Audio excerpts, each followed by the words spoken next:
The security guard grabbed Marcus Webb by the collar and shoved him toward the glass doors. "Get out! Now! People like you don't belong here." Marcus clutched his 4-year-old daughter tighter against his chest. His voice cracked. "Please, I just need to check one card. My wife, she died. This is all she left me." The guard's grip tightened. "I said out."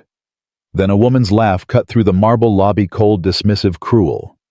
She had no idea that in exactly 11 minutes, she would be begging this homeless-looking father to forgive her. "Drop a comment with your city name so I can see how far this story travels." Marcus Webb had not eaten in 2 days. He stood outside Sterling Trust Bank, his daughter Lily asleep against his shoulder, and stared at the building like a man staring at a locked gate to heaven. The January wind cut through his thin jacket. His shoes had holes in the soles stuffed with cardboard that had gone soft from yesterday's rain. Lily stirred. Her small fingers clutched the collar of his shirt. "Daddy, I'm cold." "I know, baby. We're going inside now. It's warm inside." He pushed through the revolving door. The heat hit him first, clean, expensive heat that smelled like leather and fresh coffee. Then the stairs. A woman in a fur coat looked at him and stepped back, pulling her purse closer.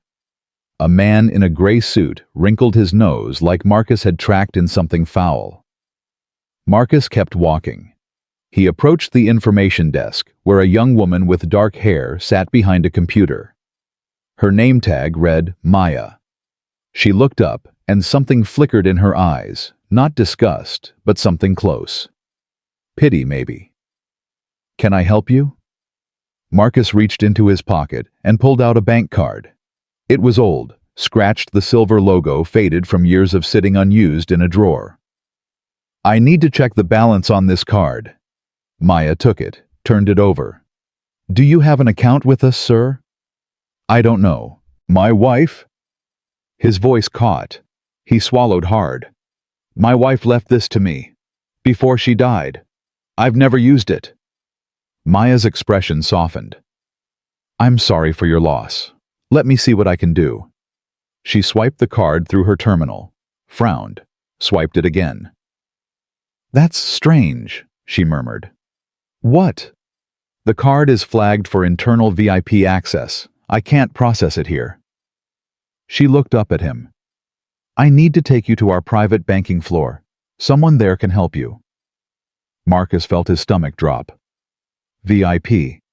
There must be a mistake. We didn't have any money. We couldn't even afford. He stopped himself. Maya stood.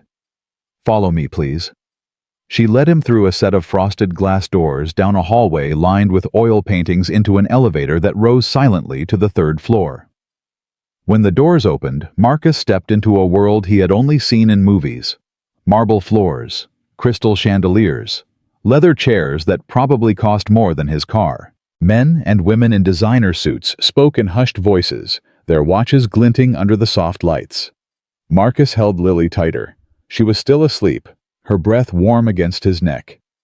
"Wait here," Maya said, gesturing to a chair near the back. "Someone will be with you shortly." Marcus sat down. The chair was so soft he almost sank into it. He looked around, feeling the weight of every stare, every whispered comment.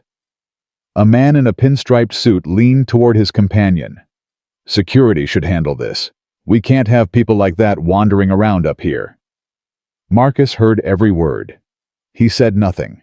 5 minutes passed, then 10. Lily woke up. She rubbed her eyes and looked around confused. "Daddy, where are we?" "We're at a bank, sweetheart. We're checking on something Mommy left us." "Is Mommy here?" Marcus's chest tightened. "No, baby. Mommy's in heaven, remember?" Lily nodded slowly. "I miss her." "I miss her too." A door opened across the room. A woman stepped out. She was younger than Marcus expected, early 30s maybe, with sharp cheekbones and dark hair pulled back into a severe ponytail. She wore a black blazer that looked like it cost more than Marcus's rent. Her heels clicked against the marble floor like a metronome counting down to something inevitable.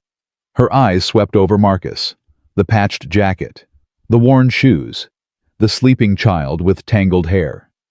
Something cold flickered behind her gaze, not curiosity, not sympathy. Judgment. She walked over, her lips curving into something that wasn't quite a smile. "I'm Diane Foster, Senior Account Director." She didn't offer her hand. "Maya tells me you have a card that needs attention."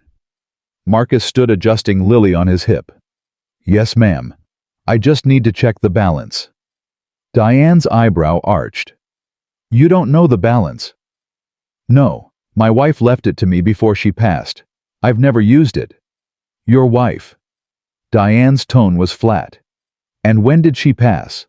3 months ago." 3 months. Diane tilted her head slightly. "You've been carrying around a bank card for 3 months and never once thought to check what was on it."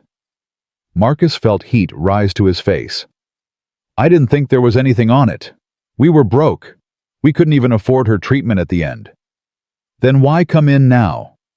Marcus looked at Lily, then back at Diane. His voice dropped. "Because I'm out of options. I got evicted yesterday. I've got $43 to my name and a daughter who hasn't had a real meal in 3 days. I came here because my wife made me promise to keep this card, and I figured—" He stopped, his jaw tightening. "I figured maybe there was enough for groceries. Maybe enough to get us through another week." Diane stared at him for a long moment. Then she turned on her heel. "Follow me." She led him to a desk near the window. The view stretched across the city, glass towers, busy streets, a world that had no place for men like Marcus Webb. Diane sat down and gestured for him to do the same. He lowered himself into the chair carefully, like it might shatter beneath him. She inserted the card into her terminal. Typed something. Waited. "So," Diane said without looking up, "what did your wife do for a living?" "She was a pediatric nurse at Children's Memorial Hospital." "And you?" "I was a warehouse supervisor until Grace got sick. Then I quit to take care of her." Diane's fingers paused on the keyboard. "You quit your job to care for your dying wife." "Someone had to. And Lily was only 3. We couldn't afford full-time care." Diane said nothing. She resumed typing. The screen loaded slowly. Diane leaned forward, her eyes scanning the information. Then she stopped. Her fingers froze over the keyboard. Marcus watched her face. Something changed, a flicker of confusion, then disbelief, then something he couldn't name. "What?" Marcus asked. "What is it?" Diane didn't answer. She clicked through several screens, her movements faster now, almost frantic. She muttered something under her breath that Marcus couldn't hear. "Miss Foster, what's wrong? Is there a problem with the card?" Diane finally looked at him, and for the first time since he'd walked into the bank, there was no condescension in her eyes, only shock. "Mr. Webb," she said slowly, like she was choosing each word with surgical precision. "When was the last time you spoke to your wife about her finances?" "We didn't talk about money. There wasn't any money to talk about." "Are you sure about that?" "Lady, I'm positive. We were drowning in medical bills. I sold my truck to pay for her medication. We ate rice and beans for 6 months straight. There was no money." Diane turned the monitor toward him. Marcus stared at the screen. At first the numbers didn't make sense. They were too long, arranged in a way that seemed like a computer error. Then he read them again. $91, $847, and $220. 00. The world tilted. Marcus gripped the edge of the desk. His vision blurred. His heart slammed against his ribs so hard he thought it might break through. "That's not—" His voice came out as a whisper. "That's not possible." Diane's face was pale. "The system doesn't make mistakes like this, Mr. Webb." $91 million. Marcus shook his head violently. No, there's been an error. Run it again." "I've run it 3 times. Then the account belongs to someone else, someone with the same name. This isn't my wife's money." Diane pulled up another screen. Grace Ellen Webb, born March 14, 1987. Died October 3, 2024. Children's Memorial Hospital Pediatric ICU nurse. Married to Marcus James Webb. She looked at him. "Is that your wife?" Marcus couldn't breathe. Lily tugged at his shirt. "Daddy, Daddy, what's wrong?" He couldn't answer. He couldn't move. He stared at the screen like it was showing him a ghost. $91 million.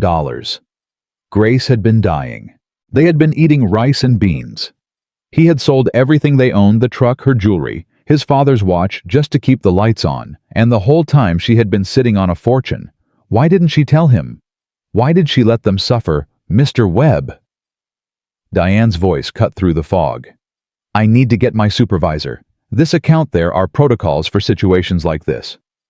"Situations like what?" Diane hesitated. "High-value dormant accounts that suddenly become active. We need to verify the source of the funds. We need to make sure everything is legitimate." "You think I'm lying?" "I didn't say that." "But you're thinking it." Marcus's voice hardened. "You took one look at me and decided I was trash. You think I'm running some kind of scam." Diane's jaw tightened. "Mr. Webb, I'm just doing my job." "Your job is to treat people like dirt. My job is to protect this institution from fraud." "Fraud."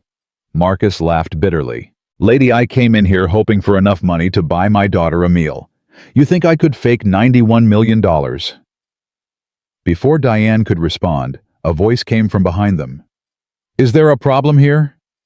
Marcus turned. A security guard stood a few feet away, tall, broad-shouldered, with a face like he'd never smiled in his life. Diane's expression shifted. Professional mask back in place. "Everything's fine, Carl. Just a complicated account issue."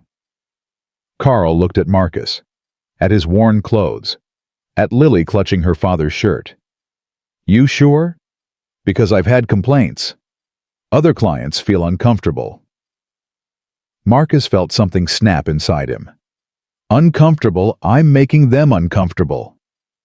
"Sir, I'm going to need you to lower your voice." "I haven't raised my voice. I've been sitting here quietly while your clients whisper about me like I'm some kind of animal." Carl stepped closer. "Sir, don't touch me." Marcus stood up, holding Lily protectively. "I came here to check a card my dead wife left me. That's it. I haven't stolen anything. I haven't threatened anyone. I just want to know what's on this card." Carl's hand moved toward Marcus's arm.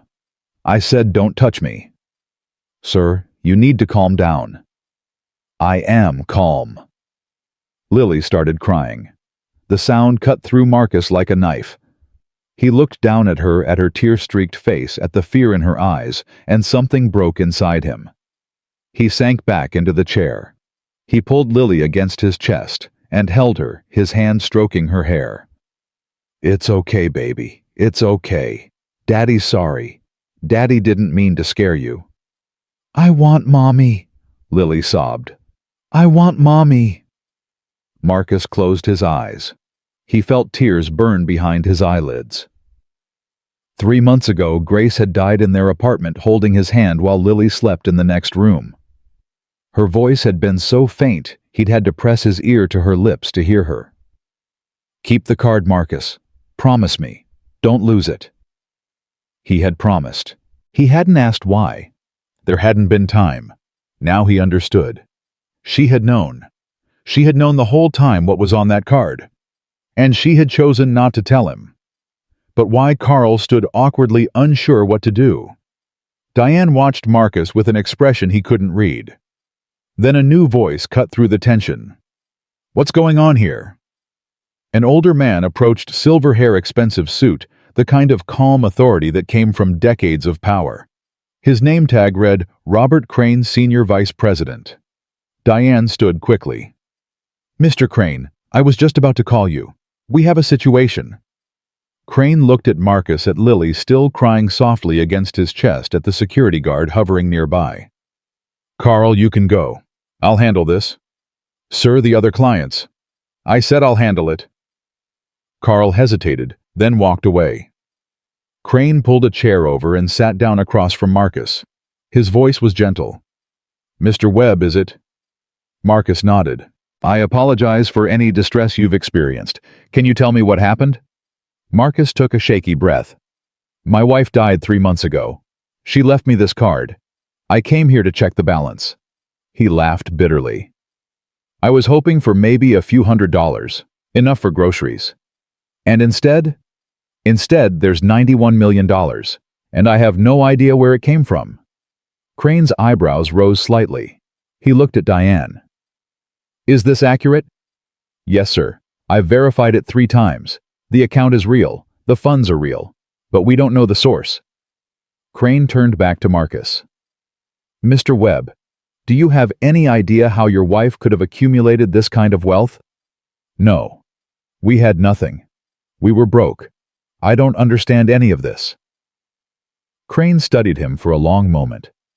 Then he nodded slowly. Let's find out together.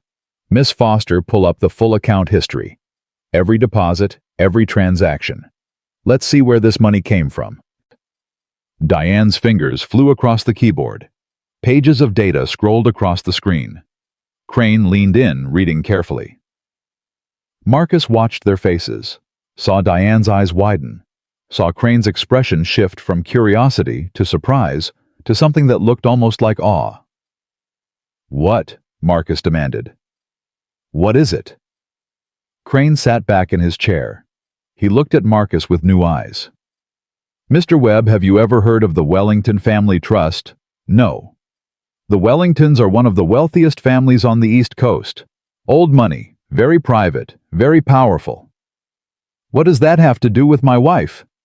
Crane exchanged a glance with Diane. Then he turned the monitor toward Marcus. 5 years ago, your wife donated part of her liver. The recipient was a 7-year-old girl named Emma Wellington, the only child of Richard and Catherine Wellington. Emma was dying of a rare liver disease. Your wife saved her life. Marcus stared at the screen, at the medical records, at Grace's signature on the consent forms. She never told me, he whispered. According to these records, she requested complete anonymity. She didn't want recognition. She didn't want compensation. Then where did the money come from? Crane's voice was quiet. The Wellingtons insisted on setting up a trust. They wanted to repay her. But your wife refused to accept any money while she was alive, so they set up a contingency. The full amount would transfer to her designated beneficiary upon her death. Marcus's hands were shaking. She knew. She knew this whole time. We were drowning in debt. We couldn't afford her cancer treatment. And she was sitting on $90 million. She didn't want it, Crane said gently. She saved a child's life, and she didn't want anything in return. The only reason you're receiving this money now is because she couldn't stop it from transferring after she died.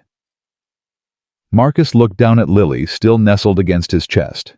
She had stopped crying. Her eyes were closed, her breathing steady. Grace had saved a little girl's life. And then she had refused to touch a penny of the reward, even when they had nothing, even when she was dying, even when accepting the money could have bought her more time. She had given everything, and she had never said a word. Why? Marcus's voice broke. Why would she do that? Crane leaned forward. Because some people believe that certain things shouldn't have a price tag. Your wife saved a child's life out of pure goodness. Taking money for it would have felt wrong to her. He paused. But she made sure you would be taken care of after she was gone. She set you as the beneficiary. She left you that card. She made you promise to keep it. Marcus remembered Grace's voice, faint and fading. Keep the card, Marcus. Don't lose it. Promise me. She had known he would need it. She had known he would come here eventually desperate and broken. And she had made sure that when he did, everything would be waiting for him. Even in death, she was taking care of him. Marcus pressed his face into Lily's hair and wept. He wept for Grace, for the wife who had loved him so completely that she had sacrificed everything without ever asking for recognition. He wept for the years they should have had together, the vacations they should have taken, the dreams they should have chased. He wept for Lily, who would grow up without her mother never knowing how extraordinary she had been. And he wept for himself, for the guilt of not knowing, for the shame of having doubted, for the weight of a love so profound that he would spend the rest of his life trying to be worthy of it. Diane watched him cry. Something shifted in her expression, the coldness melting away, replaced by something raw and human. She had misjudged him. She had looked at his clothes, his desperation, his poverty, and she had decided he was nothing. But he wasn't nothing. He was a man who had given up everything to care for his dying wife. A man who was raising his daughter alone with nothing but love and determination. A man whose wife had trusted him so completely that she had left him $91 million without ever telling him it existed. He was the opposite of nothing. He was everything. Crane reached out and placed a hand on Marcus's shoulder. "Mr. Webb, take all the time you need. When you're ready, we'll help you figure out what comes next." Marcus lifted his head. His eyes were red, his face wet with tears.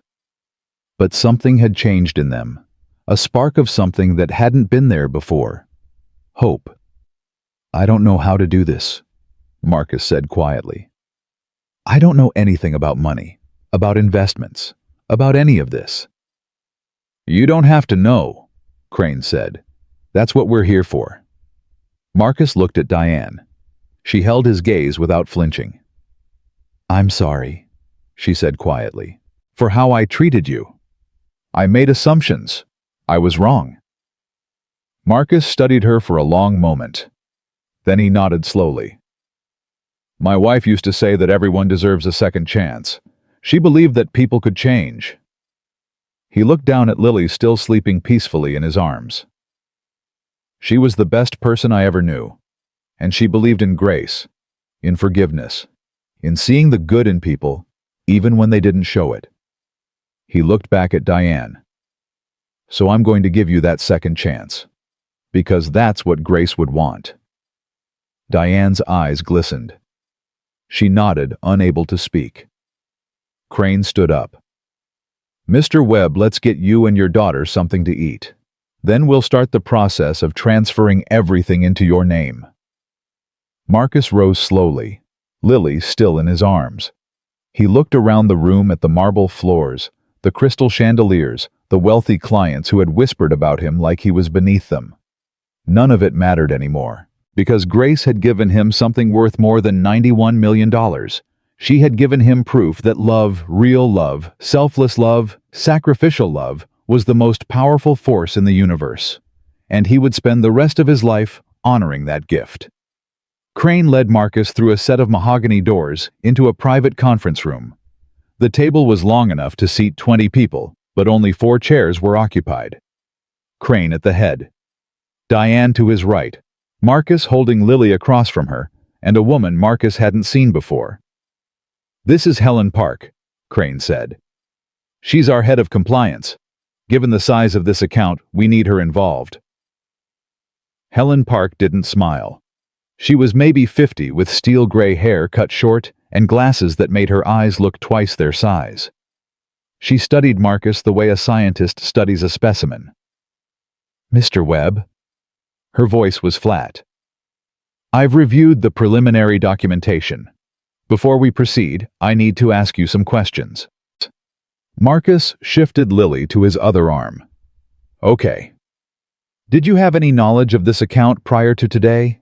"No." "Did your wife ever mention the Wellington family to you?" "Never." "Did she ever discuss a liver donation?" Marcus's jaw tightened. "No, she never said a word." Helen made a note on her tablet. "Mr. Webb, you understand that an account of this magnitude requires extensive verification. We need to confirm that you are who you say you are, that your wife was who you say she was, and that the transfer of funds is legitimate." "I understand." "Good. Because if anything is irregular, anything at all, we will freeze the account and involve federal authorities." Marcus felt his stomach clench. Are you accusing me of something? I'm doing my job, Mr. Webb. $91 million doesn't appear out of nowhere. People don't just walk into banks with cards worth that much money. I didn't know what was on the card. I told you that. So you've said. Helen's eyes didn't waver. But you'll forgive me if I verify rather than trust. Crane cleared his throat. Helen, let's not get ahead of ourselves. The account history is clean. The Wellington Trust is one of the most reputable foundations in the country. There's no indication of fraud. There's no indication yet, Helen corrected. That doesn't mean there won't be. Marcus felt anger rising in his chest. He had walked into this bank hoping for grocery money. Now he was being treated like a criminal. Lady, I don't know what you want from me. My wife died 3 months ago. I've been living in my car with my daughter. I came here because I had nowhere else to go. If you think I'm running some kind of scam, then freeze the account. Call the FBI. Do whatever you need to do, but don't sit there and treat me like garbage while my daughter is hungry. Helen's expression didn't change. Your daughter is hungry. She hasn't had a real meal in 3 days. Helen looked at Lily, who was watching her with wide, tired eyes. Something flickered behind those oversized glasses, not sympathy exactly, but something close to it. Diane, Helen said without looking away from Lily. Order some food from the cafe downstairs, whatever the child wants. Diane stood. Of course. She looked at Marcus. What does Lily like? Marcus blinked, caught off guard by the sudden shift. She likes chicken nuggets and apple juice. Diane nodded and left the room. Helen turned back to Marcus. Mr. Webb, I apologize if I've been harsh, but you need to understand my position. When someone walks into a bank with an account worth nearly $100 million, I have to be skeptical. It's my job. I get it. Do you? Helen leaned forward. Do you understand what kind of attention this money is going to attract? Once word gets out, and it will get out, you're going to have people coming out of the woodwork. Distant relatives you've never met, old friends who suddenly remember you, charities, scammers, lawyers looking to sue you for anything they can think of. Marcus hadn't thought about any of that. He'd been so focused on surviving the next day that he hadn't considered what came after. What am I supposed to do? You're supposed to be careful. You're supposed to trust no one until they've earned it. You're supposed to protect yourself and that little girl. Marcus looked down at Lily. She had fallen asleep again, her head resting against his chest. I don't know how to do any of this, he admitted quietly. I was a warehouse supervisor. I loaded trucks for a living. I don't know anything about money or investments or any of this stuff. Helen's expression softened slightly. That's why we're here. But, Mr. Webb, I need you to be completely honest with me. No secrets, no surprises. If there's anything at all that you haven't told us, now is the time. Marcus met her eyes. I've told you everything I know. My wife kept this from me. I don't know why. Maybe she thought I wouldn't understand.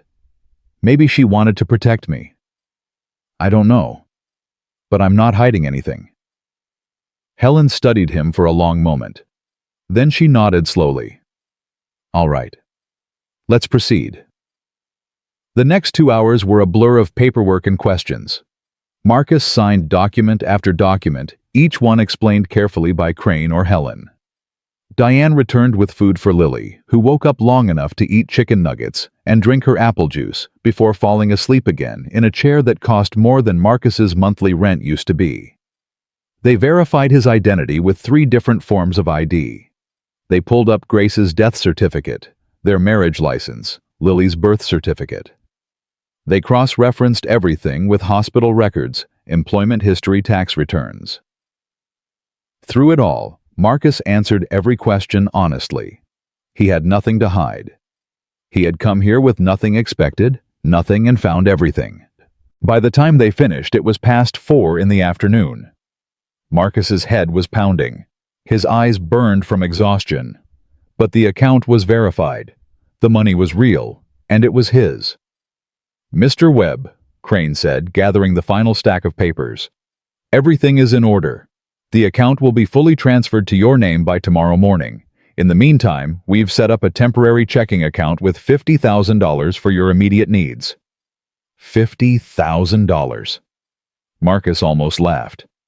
3 days ago, he would have killed for $50. There's one more thing, Crane continued.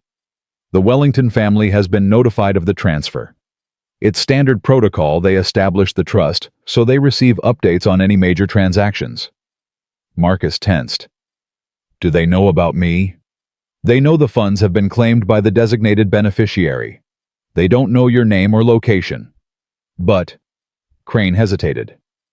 They've requested a meeting. A meeting why? I don't know. Their attorney contacted us about an hour ago.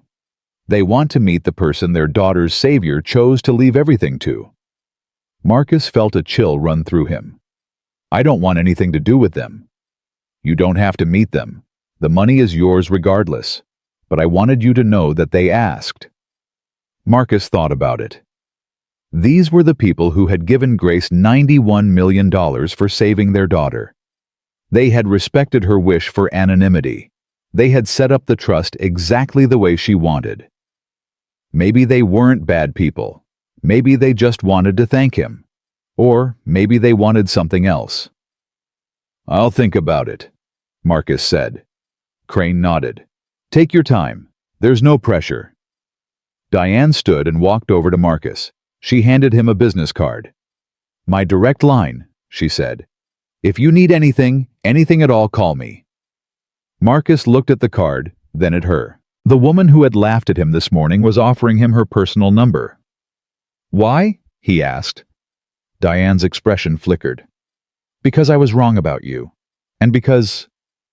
She glanced at Lily, still asleep in the chair. Because your daughter deserves someone who's going to fight for her. I want to help you do that. Marcus didn't know what to say, so he just nodded and put the card in his pocket. There's a hotel across the street, Crane said. The Hamilton. We've arranged a suite for you and Lily. Everything is taken care of. I can't. Mr. Webb. Crane held up a hand. You have $91 million. You can afford a hotel room. Let us do this for you. Just for tonight. Tomorrow we'll help you figure out the rest. Marcus looked at Lily. At her tangled hair and dirty clothes. At the dark circles under her eyes. She deserved a bed. A real bed with clean sheets and a soft pillow. She deserved a bath and warm pajamas and a good night's sleep. Okay, Marcus said quietly. Thank you. Crane smiled. Get some rest. We'll see you tomorrow. Marcus carried Lily out of the conference room through the VIP lounge, down the elevator, and across the lobby. The same people who had stared at him this morning were gone now, replaced by a different set of wealthy faces. None of them looked at him. He was invisible again. But this time he didn't mind. He pushed through the revolving door and stepped out into the January cold. The sun was setting, painting the sky in shades of orange and pink. The Hamilton Hotel stood across the street, its windows glowing warm against the winter darkness. Marcus started walking. He was halfway across the street when a voice stopped him. Mr. Webb! He turned. A man was approaching, young, maybe 30, with slicked back hair and a suit that didn't quite fit right. He was smiling, but there was something hungry in his eyes. Mr. Webb, I'm Jason Cross. I'm a reporter with the Tribune. I was hoping I could ask you a few questions. Marcus's blood ran cold. How do you know my name? Sources, Mr. Webb. I have sources everywhere. Jason pulled out his phone. Is it true that you just inherited nearly $100 million from a secret trust? Marcus took a step back. I don't know what you're talking about. Come on, Mr. Webb, this is a great story. Single father down on his luck suddenly becomes one of the richest men in the city. People love stories like this. I'm not interested. Are you sure? Because I'm going to write this story either way. It would be better if I had your side of it. Marcus felt panic rising in his chest. Helen's words echoed in his mind. Once word gets out, and it will get out, you're going to have people coming out of the woodwork. It had been less than an hour, and it was already starting. "Leave me alone," Marcus said. He turned and walked toward the hotel as fast as he could without running. Jason followed. Esther. Webb. Just a few questions. How did your wife accumulate this kind of wealth? Was she involved in anything illegal? What are your plans for the money? Marcus reached the hotel entrance. He pushed through the doors and almost collided with a bellhop. "Sir, are you all right?" "There's a man following me, a reporter. I need—" Marcus stopped, not sure what he needed. The bellhop looked past him at Jason, who was standing just outside the doors, his phone still in his hand. "I understand, sir. Security will handle him." The bellhop spoke into a radio on his shoulder. "We have a situation at the front entrance. Press harassment." Within seconds, 2 security guards appeared. They moved toward Jason, blocking his path. "Sir, you need to leave the premises." Jason held up his hands. "I'm just doing my job." "Do your job somewhere else." Marcus watched as Jason was escorted away from the hotel. The reporter looked back once, his eyes meeting Marcus's through the glass. He smiled a cold, knowing smile, and then he was gone. Marcus's hands were shaking. He looked down at Lily, still asleep in his arms, oblivious to everything. How had the reporter found out so fast? Who had told him Mr. Webb? Marcus turned. A woman in a hotel uniform was approaching her, smile warm and professional. "I'm Sarah, the concierge." Mr. Crane called ahead. "We have your suite ready." She gestured toward the elevators. "If you'll follow me." Marcus followed her through the lobby, past fountains and chandeliers, and people who probably belonged here. The elevator rose smoothly to the top floor. The doors opened onto a hallway with only 2 doors. Sarah led him to the one on the right. "The presidential suite. I hope it meets your needs." She opened the door and Marcus stepped inside. The room was bigger than his entire apartment. Floor-to-ceiling windows looked out over the city. There was a living room, a dining room, a kitchen, and 2 bedrooms, each with its own bathroom. Fresh flowers sat on every table. A fruit basket waited on the counter. Marcus stood in the middle of it all, holding his daughter, feeling like he had stepped into someone else's life. "Is there anything you need, Mr. Webb?" Marcus turned to Sarah. "How much does this room cost?" Sarah smiled. "Everything has been taken care of, sir. You don't need to worry about the cost." "But how much?" Sarah hesitated. $4,000 a night." Marcus almost dropped Lily. $4,000. For one night. He had lived for months on less than that. "Is something wrong, sir?" Marcus shook his head slowly. "No, nothing's wrong. Thank you." Sarah nodded and left, closing the door softly behind her. Marcus stood alone in the presidential suite, his daughter in his arms, and tried to remember how to breathe. $4,000 a night. $50,000 in a checking account. 91 million waiting for him tomorrow. And a reporter who already knew everything. Marcus carried Lily to one of the bedrooms and laid her gently on the king-sized bed. She stirred slightly, then settled into the pillows with a soft sigh. He pulled off her shoes and covered her with the comforter. Then he sat down on the edge of the bed and watched her sleep. She looked so peaceful, so innocent. She had no idea what was happening, no idea that their lives had just changed in ways Marcus couldn't begin to understand. He thought about Grace. He thought about the woman who had shared his bed for 7 years, who had given him a daughter who had fought cancer with everything she had. He thought about all the nights they had lain awake, talking about their dreams, their fears, their hopes for Lily's future. Not once, not a single time had she mentioned the Wellington family. Not once had she mentioned saving a little girl's life. Not once had she mentioned $91 million. She had kept it all secret. She had let them struggle, let them suffer, let them lose everything, and she had never said a word. Why Marcus didn't understand. He wanted to be angry. He wanted to feel betrayed. But all he felt was a profound, overwhelming sadness. Grace had given everything she had, her time, her health, part of her own body, to save a stranger's child. And then she had refused to take anything in return. That was who she was. That was the woman he had married. And now she was gone, and he was sitting in a hotel room that cost more per night than he used to make in a week, and none of it made sense. His phone buzzed. He pulled it out and looked at the screen. Unknown number. He hesitated, then answered. Hello. Mr. Webb. A woman's voice, older with a slight accent he couldn't place. My name is Catherine Wellington. Marcus's breath caught. How did you get this number? Mr. Crane gave it to me. I hope that's all right. Marcus stood up and walked to the window, keeping his voice low so he wouldn't wake Lily. What do you want? There was a pause on the other end. I want to thank you. Thank me for what? For being the man your wife chose, for being the father of her child, for being worthy of her love. Marcus felt tears burning behind his eyes. You didn't know her. No, I didn't. She wouldn't let me. Catherine's voice wavered slightly. She saved my daughter's life, Mr. Webb. Emma was 7 years old and dying. The doctors had given up.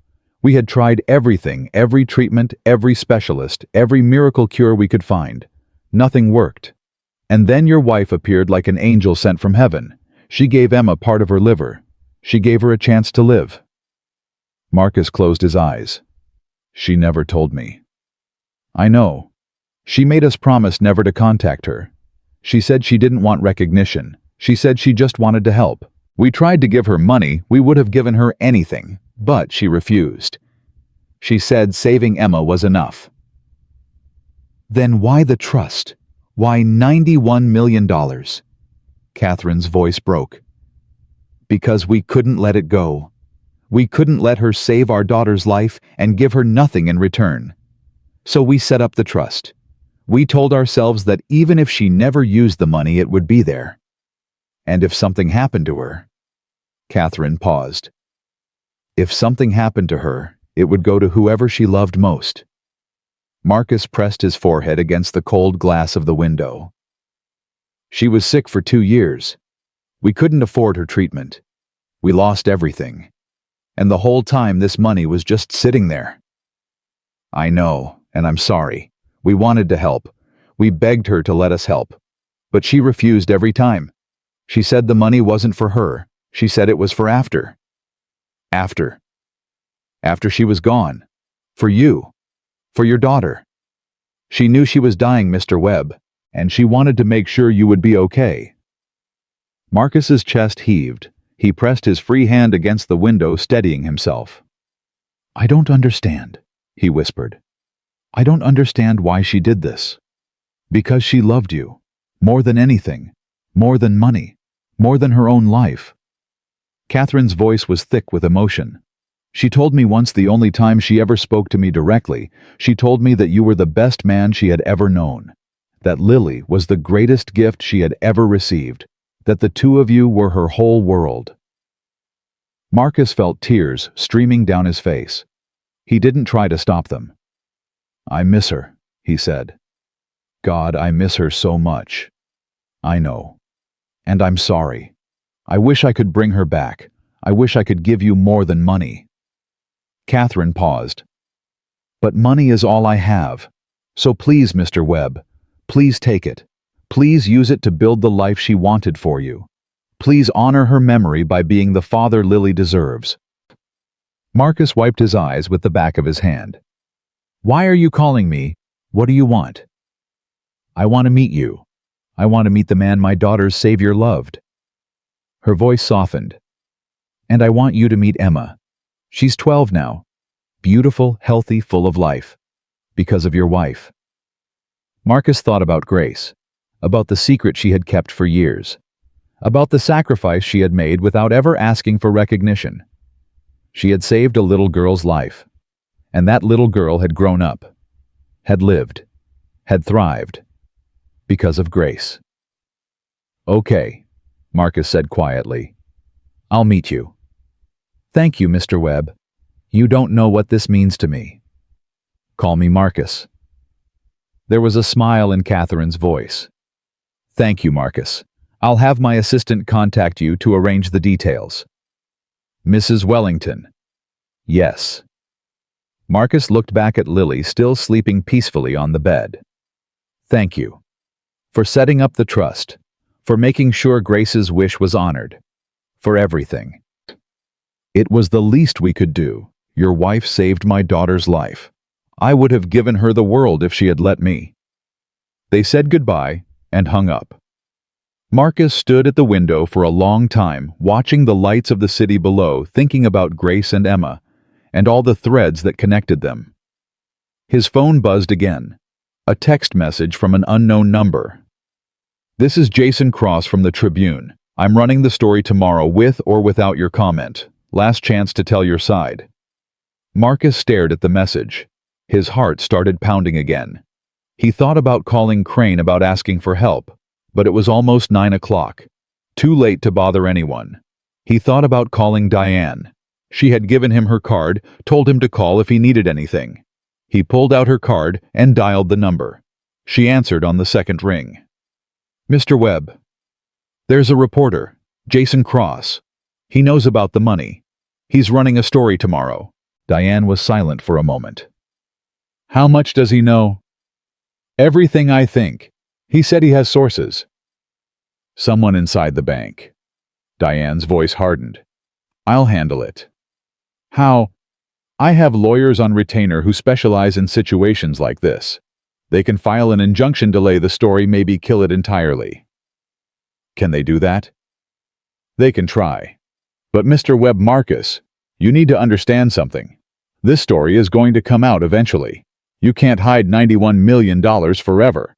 The best we can do is control the narrative. Marcus rubbed his eyes. He was so tired. What does that mean? It means we get ahead of it. We tell your story our way before he tells it his way. We make you sympathetic. Single father, tragic loss, wife, secret sacrifice. People will root for you. I don't want people rooting for me. I just want to be left alone. I know, but that's not an option anymore. Diane's voice softened. I'm sorry, Marcus. I know this isn't what you wanted, but this is your reality now. The sooner you accept it, the better. Marcus looked at Lily. At her peaceful face, her tangled hair, her tiny hand curled against her cheek. She deserved better than this. She deserved a father who knew what he was doing, a father who could protect her from the wolves circling outside. What do I need to do? Marcus asked. Get some sleep. I'll make some calls tonight. Tomorrow morning we'll sit down and figure out a plan. Okay. And Marcus, yeah, you're going to be okay. I know it doesn't feel like it right now, but you're going to be okay. Marcus wanted to believe her. He wanted to believe that everything would work out, that the story wouldn't destroy his life, that he could protect Lily from everything coming their way. But he had learned a long time ago that wanting something didn't make it true. Thanks, Diane, for everything. Get some sleep. She hung up. Marcus set down his phone and walked back to the bedroom. Lily was still sleeping. He lay down beside her, pulling her small body against his chest. She stirred slightly, then settled into him with a sigh. Daddy, she murmured. I'm here, baby. I had a dream about Mommy. Marcus's throat tightened. Yeah. What was she doing? She was smiling. She said she loves us. Marcus pressed his lips to the top of Lily's head. She does, sweetheart. She loves us so much. I miss her. I miss her too. Lily was quiet for a moment. Then she said, Daddy, are we going to be okay? Marcus thought about the money, about the reporter, about the Wellingtons, about all the unknowns waiting for them tomorrow. Yeah, baby, he said softly. We're going to be okay.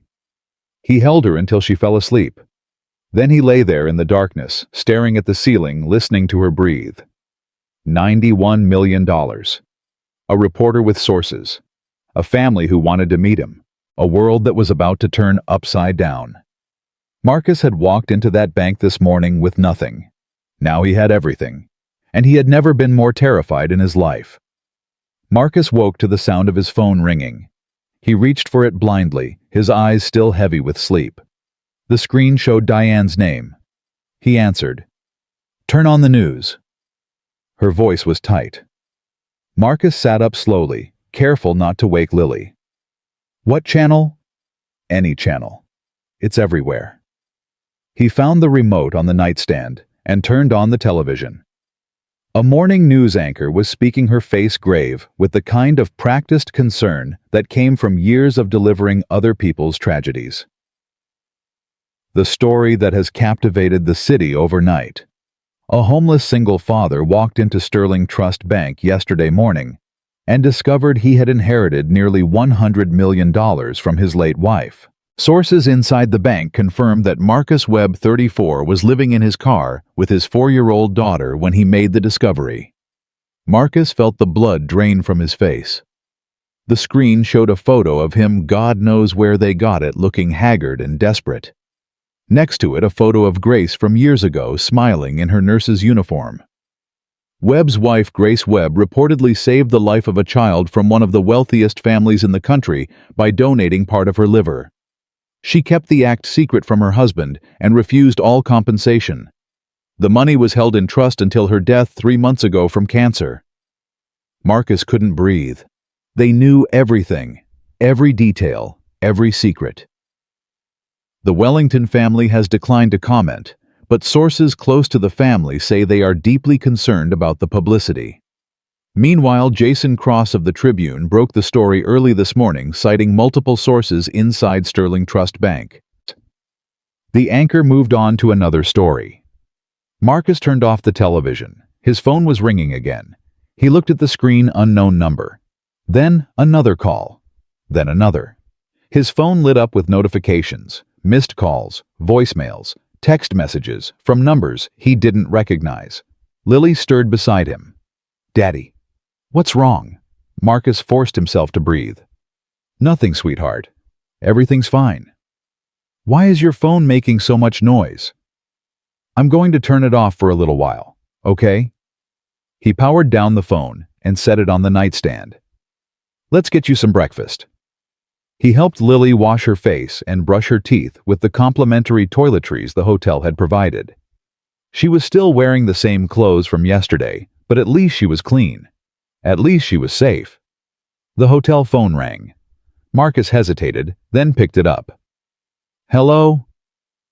"Mr. Webb.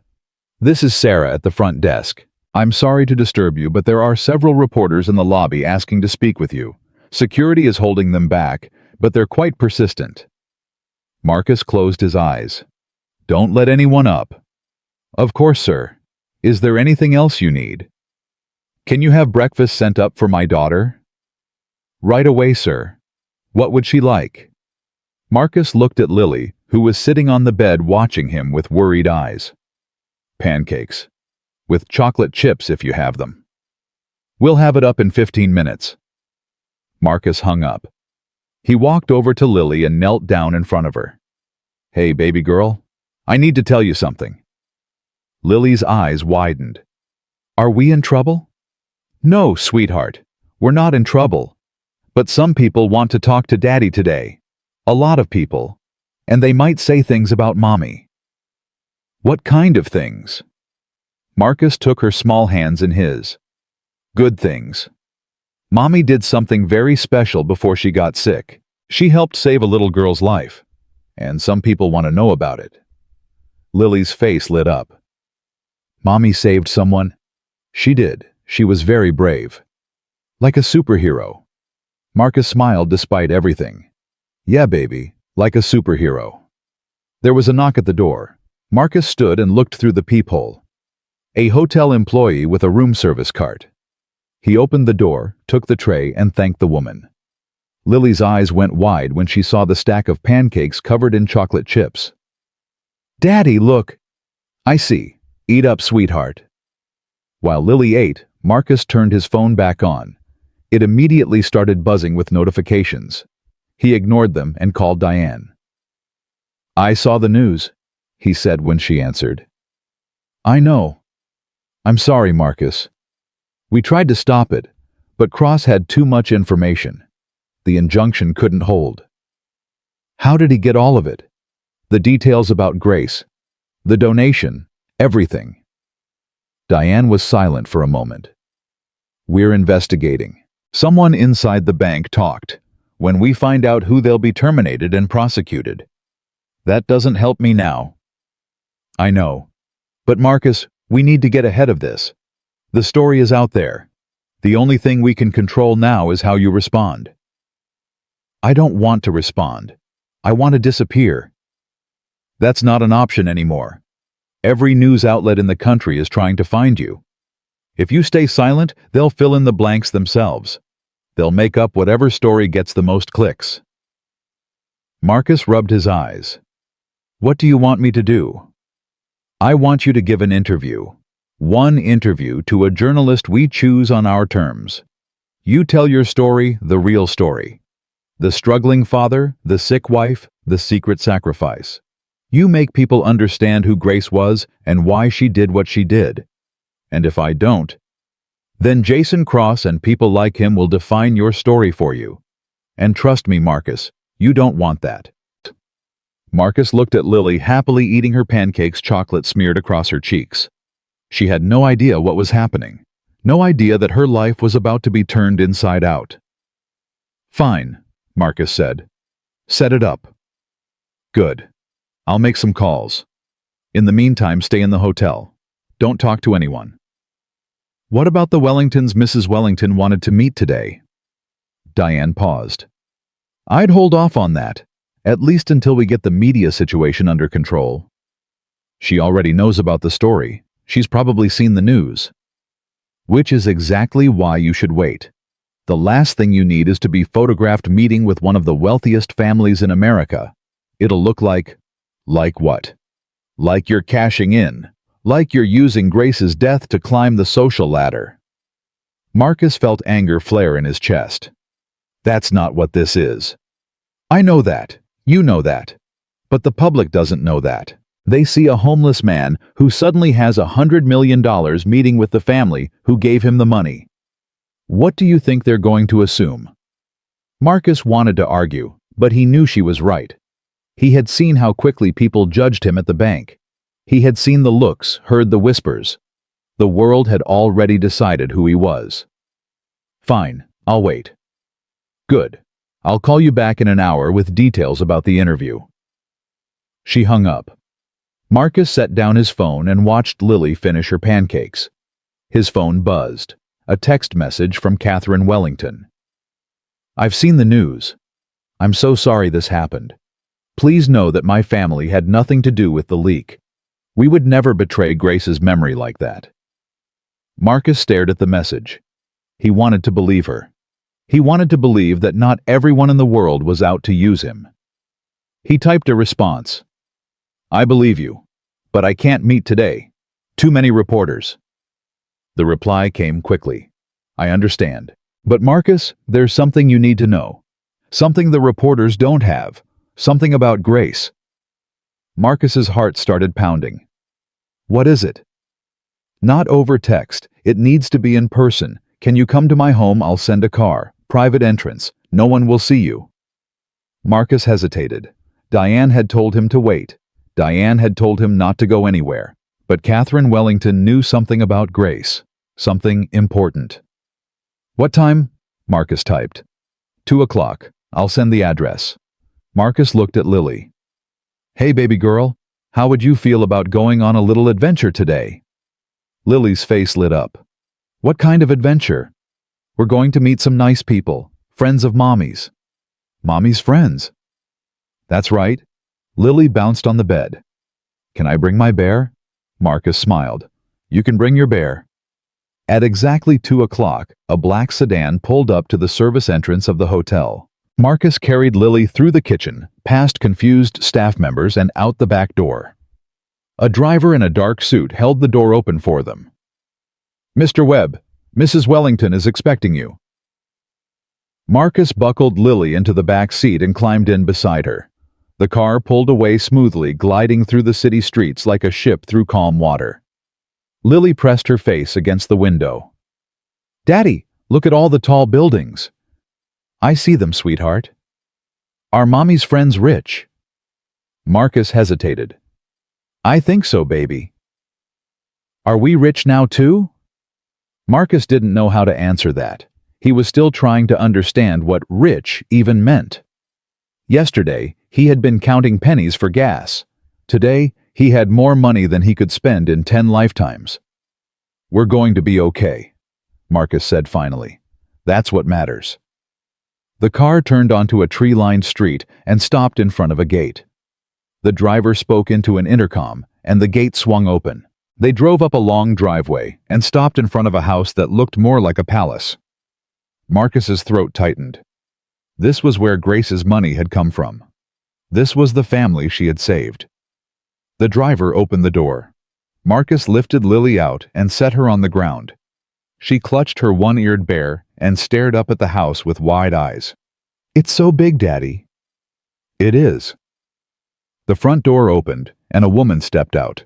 She was older than Marcus expected, maybe 60, with silver hair and kind eyes. She wore a simple dress, no jewelry except for a wedding ring. She didn't look like a billionaire. She looked like someone's grandmother. Marcus. She walked toward him and took his hands in hers. Thank you for coming. Mrs. Wellington. Please call me Catherine. She looked down at Lily. And who is this beautiful girl? Lily hid behind Marcus's leg. I'm Lily. Catherine smiled warmly. Hello, Lily. I'm Catherine. I was a friend of your mommy's. Lily peeked out. You knew my mommy. I did. She was a very special person. Lily seemed to consider this. Then she held up her bear. This is Mr. Buttons. Well, hello, Mr. Buttons. It's very nice to meet you. Lily smiled shyly. Catherine straightened and gestured toward the house. Please come inside. There's someone I'd like you to meet. Marcus followed her into the house, holding Lily's hand. The interior was elegant but warm, nothing like the cold marble of the bank. Family photos lined the walls. Fresh flowers sat on every table. Catherine led them into a sitting room where a girl was waiting. She was maybe 12 or 13, with long brown hair and bright eyes. She sat on the couch with a book in her lap, but she set it aside when they entered. Marcus, this is my granddaughter Emma, the girl your wife saved. Emma stood and walked toward them. She was tall for her age, healthy and vibrant. Nothing about her suggested she had once been a dying 7-year-old. Mr. Webb. Her voice was soft but steady. I've wanted to meet you for a long time. Marcus felt his throat close up. This was her. This was the child Grace had saved. The reason Grace had given part of herself, had kept a secret for years, had refused millions of dollars. You can call me Marcus, he managed. Emma nodded. Then she looked down at Lily. And you must be Lily. Your mom told me about you. Lily's eyes widened. She did? She showed me your picture. She said you were the best thing that ever happened to her. Lily's face crumpled. I miss my mommy. Emma knelt down so she was eye level with the little girl.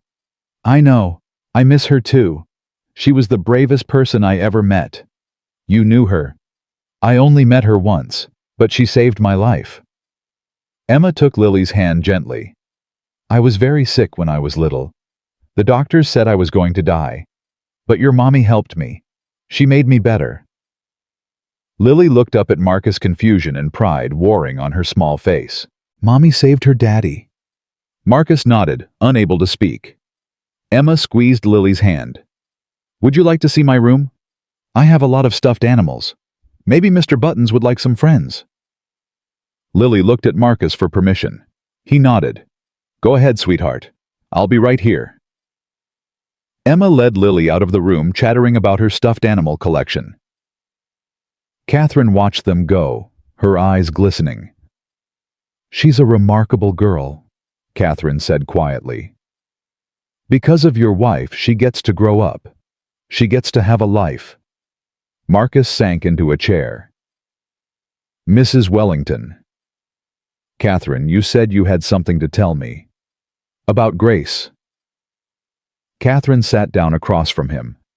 She was quiet for a long moment, as if gathering her thoughts. When Grace donated part of her liver, she was already sick. Marcus's blood ran cold. What? The cancer. It was already there. Small, undetectable on routine scans, but there. She knew something was wrong with her body. She had been feeling tired, losing weight, but she went through with the donation anyway. Marcus felt the room spinning. Are you saying she knew? She knew she was sick when she saved Emma? The doctors didn't catch it until 6 months after the surgery. But looking back at the scans, the markers were there. Subtle, but there. Catherine's voice was thick with emotion. She could have waited. She could have had herself checked first. But Emma was dying. There was no time to wait. Marcus pressed his hands against his face. She sacrificed herself. She saved my granddaughter knowing it might cost her everything. And then she refused to tell you because she didn't want you to feel guilty. She didn't want you to think she had traded her life for Emma's. But she did.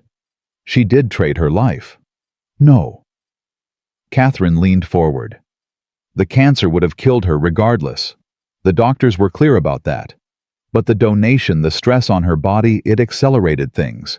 By the time they found it, it had already spread. Marcus couldn't breathe. He couldn't think. All this time, he had thought Grace died because of bad luck, because of a random mutation in her cells. But it hadn't been random. She had pushed her body past its limits to save a stranger's child, and she had paid for it with her life. Why didn't she tell me? Marcus whispered. Because she knew you would blame yourself. She knew you would spend the rest of your life wondering if you could have stopped her, if you could have saved her. She wanted you to remember her as a wife and mother, not as a martyr. Marcus felt tears streaming down his face. He didn't try to stop them. She was so stubborn, he said. Always trying to protect everyone else. Never letting anyone take care of her. She loved you more than anything in the world. Catherine reached out and took his hand. She talked about you constantly during her recovery. Marcus this, Marcus that.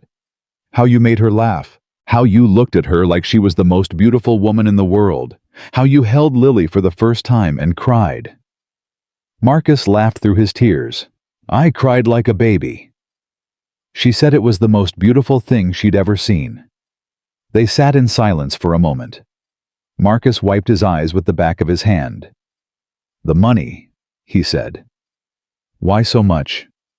Why $91 million? Catherine smiled sadly. Because that's what Emma's life was worth to us. Every penny we had. We would have given more if we could. She never would have taken it. I know. That's why we set it up the way we did. For after. Catherine squeezed his hand. She wanted you to have it, Marcus. When she found out about the trust, when our lawyers explained what we had done, she was angry at first. She called me herself to demand we cancel it. What changed her mind? Lily. I told her to think about Lily's future. College, a home, security. Things she wouldn't be able to provide if the cancer took her. Catherine's voice cracked. She cried on the phone. The only time I ever heard her cry. And then she agreed. She said she would accept the money, but only for Lily. Only for you. Marcus looked down at his hands. They were rough, calloused, the hands of a man who had worked hard his whole life. Grace had held these hands on their wedding day. She had held them in the hospital when Lily was born. She had held them in her final moments. And she had given him everything without ever asking for anything in return.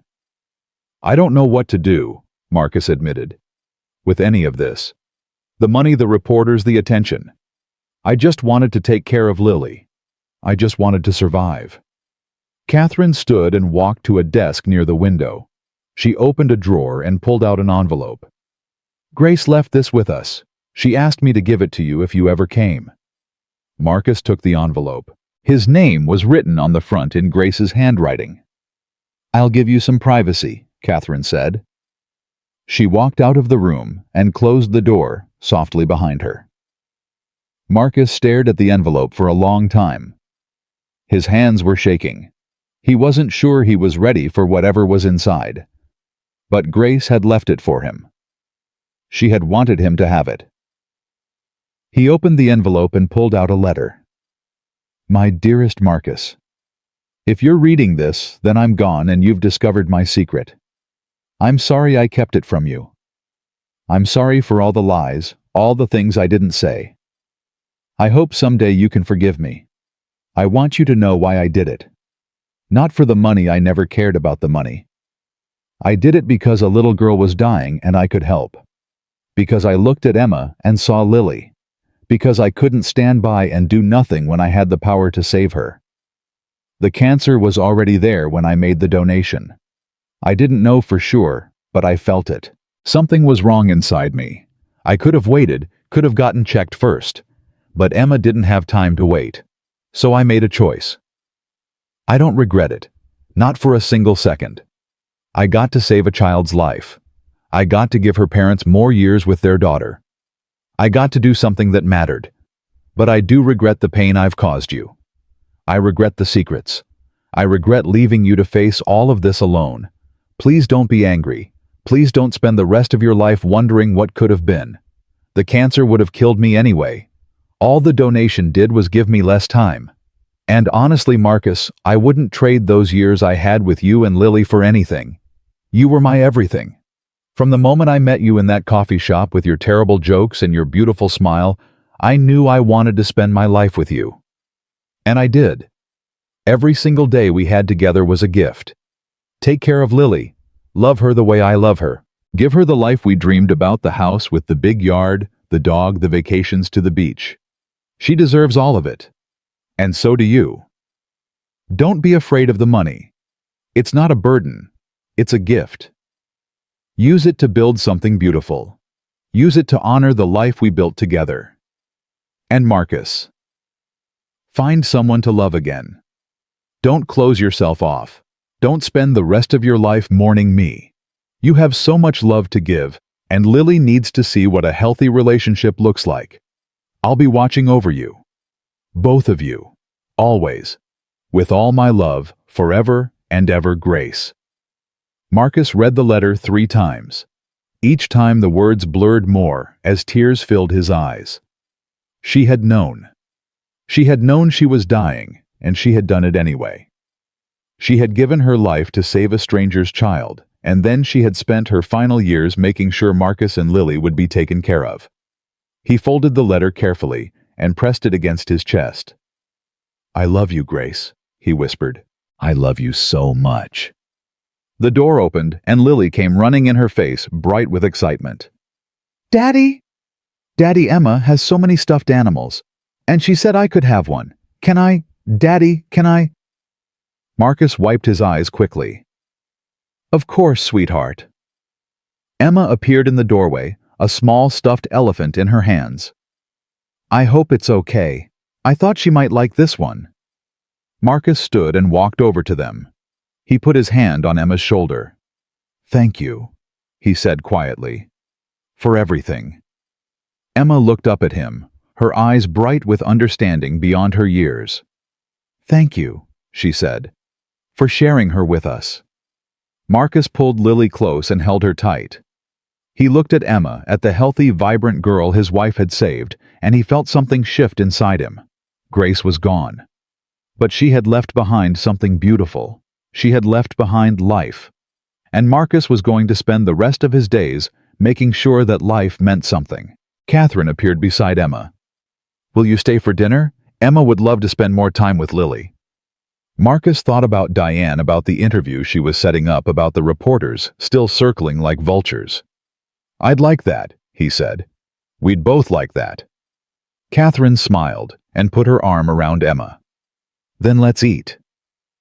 They walked together toward the dining room, 2 families brought together by one woman's extraordinary sacrifice. Behind them, the letter lay on the chair where Marcus had left it, Grace's words still echoing in the air. And somewhere, Marcus was certain she was smiling. Dinner at the Wellington house lasted 3 hours. Marcus sat at a table that could seat 20, eating food prepared by a private chef, watching his daughter laugh with a girl whose life Grace had saved. Lily and Emma had become instant friends, bonding over stuffed animals and stories about Grace. Catherine sat at the head of the table, asking gentle questions, filling in the gaps of a relationship that had existed in secret for years. By the time the car dropped Marcus and Lily back at the hotel, it was nearly 9 o'clock. Lily fell asleep in his arms before they reached the room. Marcus laid her on the bed and stood by the window, staring out at the city lights. Grace's letter was in his pocket. He had read it 4 more times during the drive back, memorizing every word. His phone buzzed. Diane. "Where have you been? I've been calling for hours." "I was at the Wellingtons." Silence on the other end. Then, "I told you to wait." "I know, but Catherine had something to tell me. About Grace." "Marcus, the interview is set for tomorrow morning, 9 o'clock. Sarah Chen from Channel 7. She's fair, she'll let you tell your story without ambushing you." "Fine. You need to be prepared. I'm sending a media consultant to your room in an hour. She'll help you practice, tell you what to say and what to avoid." "I don't need a consultant. I know what I'm going to say." Marcus. Diane. "I've spent the last 3 months learning how to survive on nothing. I've learned how to stretch $10 into a week of meals. I've learned how to keep my daughter warm when the heat gets shut off. I think I can handle a television interview." Diane was quiet for a moment. "You're different." "What do you mean?" "This morning you were terrified. Now you sound like you're ready to fight." Marcus thought about Grace's letter, about the words she had written just for him. "I'm done being afraid," he said. "Grace gave everything to protect Lily and me. The least I can do is stand up and tell the truth about who she was." "Okay, no consultant. But Marcus, promise me you won't go off script. Don't say anything about the Wellingtons, don't mention specific dollar amounts, and whatever you do, don't attack Jason Cross or the Tribune. It'll only make things worse." "I understand. Get some sleep. Tomorrow's going to be a long day." Marcus hung up and sat down on the edge of the bed. Lily was curled up against the pillows, her new stuffed elephant clutched in her arms. She looked peaceful, untroubled by the chaos swirling around them. He thought about what tomorrow would bring. The interview, the questions, the judgment of millions of strangers who would watch his face and decide whether he was worthy of Grace's sacrifice. He wasn't afraid anymore. He was ready. The next morning, Marcus woke before dawn. He showered, shaved with the complimentary razor the hotel provided, and put on the only clean clothes he had. The same jeans and button-down shirt he had worn to the bank 2 days ago. Lily woke up hungry, so he ordered room service. Pancakes again. She ate happily while Marcus stared at his untouched coffee, running through what he wanted to say in his head. At 8:30, there was a knock at the door. Marcus opened it to find Diane standing in the hallway with a garment bag over her arm. "You can't wear that," she said, looking at his wrinkled shirt. "It's all I have." Diane pushed past him into the room. "That's why I brought this." She hung the garment bag on the closet door and unzipped it to reveal a charcoal gray suit, a white dress shirt, and a blue tie. Marcus stared at it. "I can't accept." "It's not a gift, it's a loan. You can return it after the interview." Diane pulled out a pair of black dress shoes. "These too, size 10 right." Marcus nodded slowly. "How did you know?" "I looked at your feet yesterday. I notice things." She gestured toward the bathroom. "Go, you have 20 minutes." Marcus took the suit and closed the bathroom door behind him. The fabric felt expensive, smooth against his skin. The shoes fit perfectly. When he looked in the mirror, he barely recognized himself. He looked like someone who belonged in that VIP lounge, someone who had $91 million. But when he looked into his own eyes, he still saw the same man who had walked into that bank 2 days ago, desperate, exhausted, terrified. He thought about Grace, about what she would say if she could see him now. "You clean up nice, baby." That's what she would say. She always said that when he dressed up for their anniversary dinners or her work functions. Marcus smiled at his reflection. "This one's for you, Grace." He walked out of the bathroom. Lily looked up from her pancakes and gasped. "Daddy?" You look like a prince. Marcus laughed. I don't know about that, sweetheart. You do. Like in the movies. Diane nodded approvingly. Much better. Now the car is downstairs. The interview is at the Channel 7 studio. I'll be there the whole time. If you need to stop, just look at me and I'll signal the interviewer. I won't need to stop. Diane studied his face. No, I don't think you will. The ride to the studio took 15 minutes. Lily sat on Marcus's lap, playing with the buttons on his suit jacket. She had no idea where they were going or why, and Marcus decided to keep it that way. When they arrived, a production assistant met them at the door and led them through a maze of hallways to a green room. There was a couch, a television showing the live morning broadcast, and a table loaded with snacks and drinks. Ms. Chen will be with you in 10 minutes, the assistant said. Can I get you anything? Juice for my daughter, please. The assistant nodded and disappeared. Marcus sat down on the couch, Lily beside him, and watched the television. The anchor was talking about the weather, then sports, then a commercial break. Normal things. Ordinary things. As if the world hadn't tilted on its axis 2 days ago. The door opened, and a woman walked in. She was maybe 40 with short black hair and a calm, intelligent face. She wore a red blazer and carried a tablet in one hand. Mr. Webb, I'm Sarah Chen. Marcus stood and shook her hand. Thank you for doing this. Thank you for agreeing to talk to me. I know this must be overwhelming. She looked down at Lily.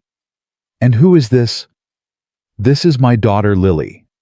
Sarah knelt down to Lily's level. Hi, Lily. I'm Sarah. I'm going to talk to your daddy for a little while. Is that okay? Lily nodded shyly. Sarah straightened and turned back to Marcus. She can wait in here with your friend. She gestured toward Diane. The studio is right next door. We'll be done in about 20 minutes. Marcus looked at Lily. Sweetheart, can you stay here with Diane for a little while? Daddy needs to go talk to some people. Lily's face fell. I don't want you to go. Marcus knelt down and took her hands. I'll be right next door. You can watch me on that TV right there. He pointed at the screen. And when I'm done, we'll go get ice cream. How does that sound? Lily considered this. Chocolate? Whatever flavor you want. Okay. She hugged him tight. I love you, Daddy. I love you too, baby girl. Marcus stood and followed Sarah out of the green room. She led him down a short hallway and into the studio, a space filled with lights and cameras and people wearing headsets. Have you ever done a television interview before? Sarah asked. No. It's simpler than it looks. Just look at me, not the cameras. Pretend we're having a conversation. If you need a moment, just say so. We can edit pauses. Marcus nodded. Okay. One more thing. Sarah's voice dropped. I've read the articles. I know what Jason Cross wrote. I want you to know that I'm not here to ambush you or make you look bad. I just want to tell your story. Why? Sarah smiled slightly. Because I'm a mother. And what your wife did, what she sacrificed, that's something every mother understands. She gestured toward 2 chairs arranged in front of a backdrop. Marcus sat down, feeling the heat of the lights on his face. A technician clipped a microphone to his lapel and adjusted the angle of a camera. We're live in 2 minutes, someone called out. Marcus took a deep breath. He thought about Grace, about Lily, about the letter in his pocket. 60 seconds. Sarah sat down across from him and smiled encouragingly. You're going to be fine. 30 seconds. Marcus looked directly at Sarah. He was ready. 10 seconds. 5, 4, 3. A red light blinked on above the camera. Good morning, Sarah said, her voice warm and professional. I'm Sarah Chen, and today I'm speaking exclusively with Marcus Webb, the man at the center of a story that has captivated the nation. Marcus, thank you for being here. Thank you for having me. Let's start at the beginning. 2 days ago, you walked into Sterling Trust Bank. What were you hoping to find? Marcus took a breath. I was hoping to find enough money to buy groceries. My wife passed away 3 months ago. We'd lost everything. Our savings, our apartment, our car.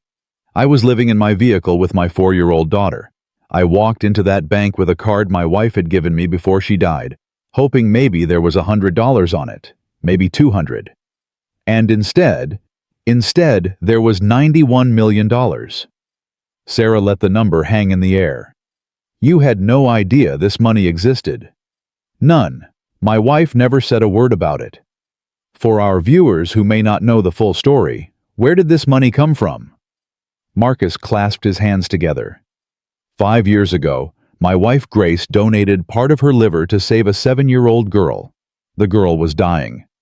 My wife was a match. She went through major surgery, spent weeks recovering, and she never told me. She kept it secret from you. Completely. She made the donation through a third-party service and requested total anonymity. The family, they wanted to thank her, wanted to give her money, but she refused. She said saving their daughter was enough. But they set up a trust anyway. Marcus nodded. They set it up so the money would transfer to me after Grace died. It was the only way they could repay her. Sarah leaned forward slightly. Marcus, your wife, was diagnosed with cancer 2 years ago. She passed away 3 months ago. During that time, you were struggling financially, losing your home, selling your possessions, barely surviving. Why didn't she use this money to pay for her treatment? Marcus felt his throat tighten. He had asked himself the same question 1,000 times. Because she didn't want it for herself. The money was never about her. It was about making sure Lily and I would be okay after she was gone. He paused. Grace knew she was dying. She knew the cancer was going to take her eventually. She wanted to leave us something, not just money, but proof that she loved us enough to sacrifice everything. That must have been difficult to learn. It was the hardest thing I've ever heard. Harder than losing her in some ways. Because I realized that she had carried this burden alone for years. She had watched us struggle, watched me sell everything we owned, and she never said a word. She just... Marcus's voice broke. He took a moment to compose himself. She just kept loving us, kept protecting us, even when she was dying. Sarah was quiet for a moment.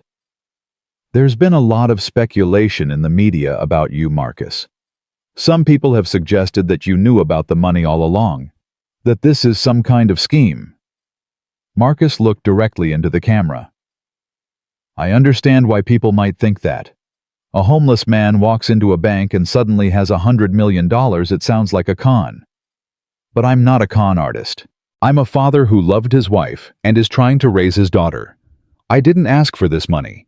I didn't know it existed. And honestly, part of me wishes I'd never found it. Why? Because it brought my wife's secret into the open. Because now everyone knows what she did, and she never wanted that. She wanted to save that little girl and disappear. She wanted to be anonymous. Marcus's jaw tightened. Someone leaked the story. Someone inside that bank told a reporter everything about Grace, about the donation, about the money. They took my wife's most private act of love and turned it into a headline. Are you angry? I'm furious. Not for myself, I don't care what people think of me. But Grace deserved better. She deserved to be remembered the way she wanted to be remembered. Not as some tragic figure in a news story. Sarah nodded slowly. What do you want people to know about Grace? Marcus felt tears burning behind his eyes. He didn't fight them. I want them to know that she was the best person I ever met. She was kind and funny and stubborn as hell. She laughed at my terrible jokes. She danced in the kitchen while she cooked dinner. She held our daughter for the first time and cried because she was so happy. He paused. She was a nurse. She spent her whole career taking care of other people's children. And when she found out that a little girl was dying, a girl she'd never met, would never see again, she didn't hesitate. She gave part of herself to save that child. Marcus wiped his eyes with the back of his hand. That's who Grace was. That's who I want people to remember. Not the money, not the headlines. Just her. Sarah was silent for a long moment. When she spoke again, her voice was softer. Marcus, what happens now? What are your plans for the future? Marcus thought about the question. He had asked himself the same thing 100 times over the past 2 days. I'm going to take care of my daughter. That's the only plan I have. Grace left us this money so Lily could have a good life, a house, and education security. That's what I'm going to give her. He paused. And I'm going to set up a foundation in Grace's name, something that helps other families facing medical crises, something that honors what she believed in. A foundation. Grace saved one little girl's life. Maybe with this money, we can save more. Maybe we can make sure no other family has to choose between paying rent and paying for treatment. Sarah smiled. That sounds like a beautiful way to honor her memory. It's what she would have wanted. The interview ended a few minutes later. Sarah thanked Marcus for his honesty, and a production assistant led him back to the green room. Lily ran to him the moment he walked through the door. Daddy, I saw you on TV. Marcus scooped her up and held her tight. You did. You looked so handsome, and you talked about Mommy. I did, sweetheart. I told everyone how wonderful she was. Diane approached her expression unreadable. That was not what I expected. Was it bad? No. Diane shook her head slowly. It was perfect. You were honest. Real. People are going to respond to that. Marcus set Lily down. I just told the truth. That's exactly why it worked. Diane pulled out her phone. The interview hasn't even finished airing, and the response online is already overwhelming. People are moved, Marcus. They're on your side. Marcus didn't know what to say. He hadn't done the interview to win people over. He had done it because Grace deserved to have her story told properly. What now? He asked. Now we go back to the hotel and wait for the fallout. The other networks are going to want interviews. Magazines, podcasts, everyone. We'll have to be strategic about which ones we accept. I don't want to do any more interviews. Diane raised an eyebrow. You just gave the performance of a lifetime, and you want to stop? It wasn't a performance, it was the truth, and I've said everything I need to say. Marcus looked down at Lily. I promised someone chocolate ice cream. Diane sighed. Fine, but Marcus, this isn't over. The story is going to keep growing. You need to be prepared for that. I know. But right now, my daughter needs ice cream. Everything else can wait. They left the studio through a back entrance to avoid the reporters gathered out front. The car took them to a small ice cream shop a few blocks from the hotel. Marcus ordered a chocolate cone for Lily and nothing for himself. They sat at a table by the window watching people walk by. Lily ate her ice cream happily, chocolate dripping down her chin. Daddy. Yeah, sweetheart. Why were you crying on TV? Marcus reached over and wiped the chocolate from her face with a napkin. Because I was talking about Mommy. Sometimes when I think about her, I get sad. Lily nodded seriously. I get sad too, but Emma says it's okay to be sad. She says it means we loved Mommy a lot. Emma's right. Daddy, is Emma going to be my friend now? Marcus thought about Catherine Wellington, about Emma, about the strange web of connections that had brought them all together. I think so, sweetheart. Would you like that? Lily's face lit up. Yes. She said she'd teach me how to braid hair. Marcus laughed. Then I guess you're going to learn how to braid hair. His phone buzzed. He glanced at the screen, a text from a number he didn't recognize.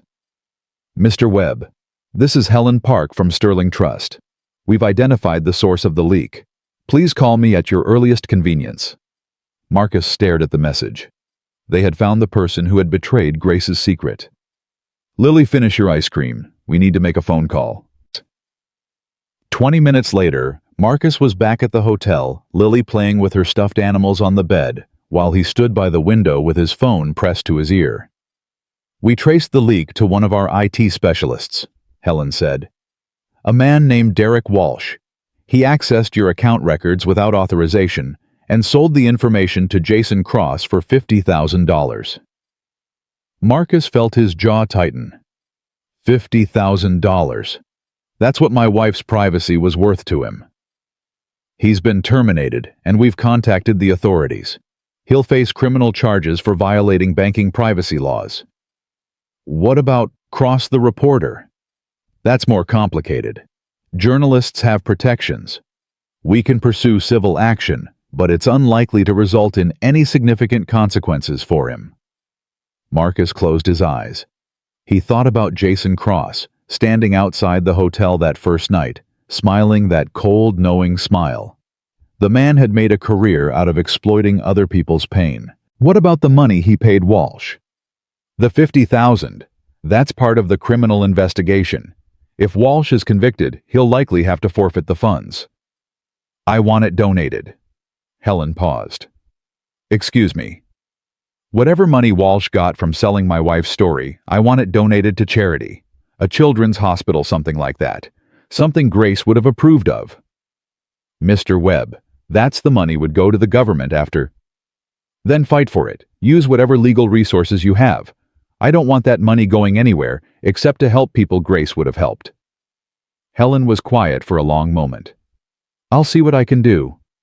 "Thank you." "Mr. Webb, there's one more thing. The interview you gave this morning, it's everywhere. Social media news sites everywhere.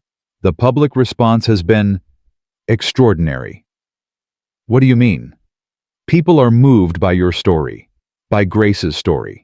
We've received hundreds of calls at the bank from people asking how they can help, how they can donate to the foundation you mentioned." Marcus hadn't expected that. He had mentioned the foundation almost as an afterthought, a way to honor Grace's memory. "There's no foundation yet. I just said I wanted to start one." "Well, you might want to start one quickly, because the demand is there." Helen's voice softened. "Your wife touched a lot of people, Mr. Webb, even people who never met her." Marcus looked at Lily still playing with her animals on the bed. "I'll think about it. Let me know if you need any help. Setting up a foundation requires legal work, financial planning, all kinds of things. We have people who can assist." "Thank you, Helen, for everything.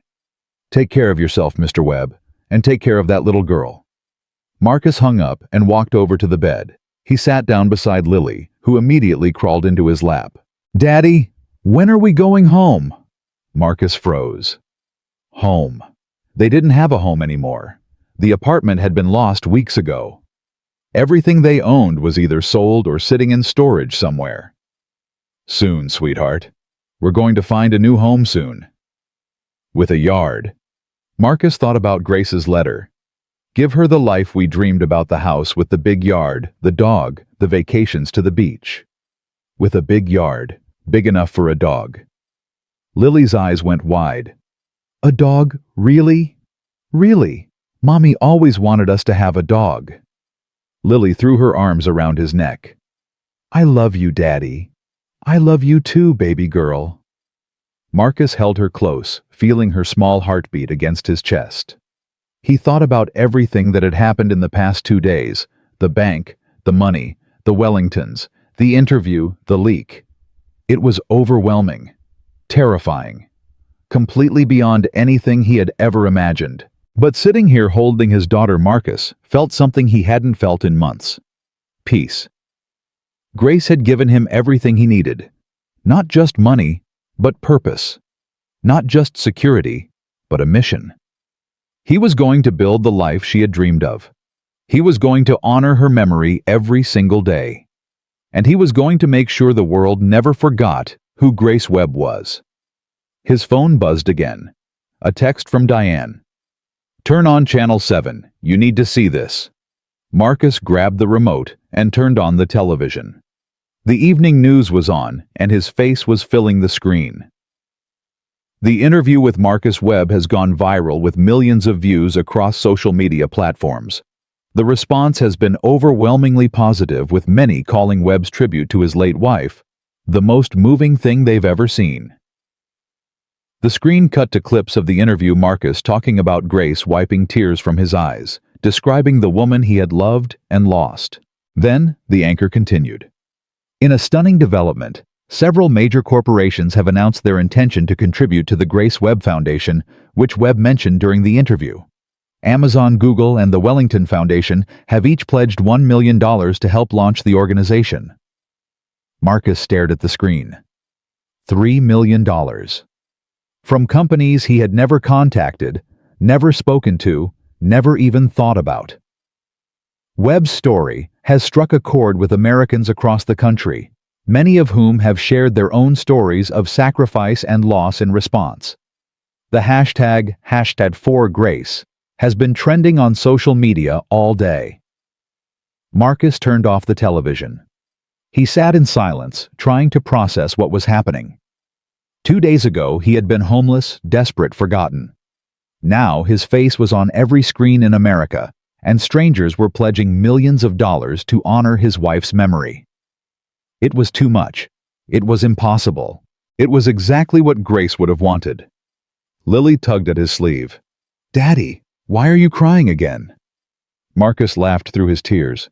"Because I'm happy, sweetheart. I'm really, really happy. Because of Mommy. Because of Mommy. And because of you. And because—" He pulled her close. "Because sometimes good things happen to people who need them." Lily nodded seriously. "Mommy always said that. She said if you're good, good things come back to you." Marcus kissed the top of her head. "Your mommy was the smartest person I ever knew." "I know," Lily said matter-of-factly. "She told me that too." Marcus laughed a real laugh, full and warm and alive. For the first time since Grace died, he felt like everything was going to be okay. Not just okay. Beautiful. 6 months later, Marcus stood in front of a mirror adjusting a tie he still didn't know how to knot properly. His hands fumbled with the silk, twisting it the wrong way for the 3rd time. "Daddy, you're doing it wrong again." He looked down at Lily, who stood beside him in a yellow dress with white flowers. Her hair was braided.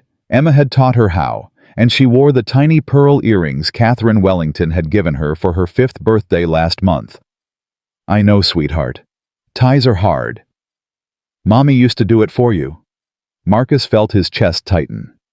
"Yeah, she did." Lily reached up and took the tie from his hands. "Emma showed me. Let me try." Marcus knelt down, and his 5-year-old daughter began working on his tie with intense concentration. Her small fingers moved slowly, carefully, the way Grace's used to move when she was focused on something important. "There," Lily said proudly. "It's not perfect, but it's okay." Marcus looked in the mirror. The knot was lopsided, slightly too tight, completely imperfect. It was beautiful. "Thank you, baby girl." "You're welcome." Lily smoothed down the front of his jacket. "Mommy would say you look handsome." "You think so?" "I know so. She told me once that you were the handsomest daddy in the whole world." Marcus pulled her into a hug, pressing his face against her hair. She smelled like strawberry shampoo and the lavender lotion Catherine had started buying for her. "I love you, Lily." "I love you too, Daddy. Now come on, we're going to be late." She grabbed his hand and pulled him toward the door. Marcus let her lead, marveling at how much she had changed in 6 months. She was taller now, more confident, her eyes bright with a happiness that had been missing for so long. They walked out of the house, their house, the one Marcus had bought 3 months ago, with its big yard and white picket fence and room for the golden retriever puppy they had named Grace.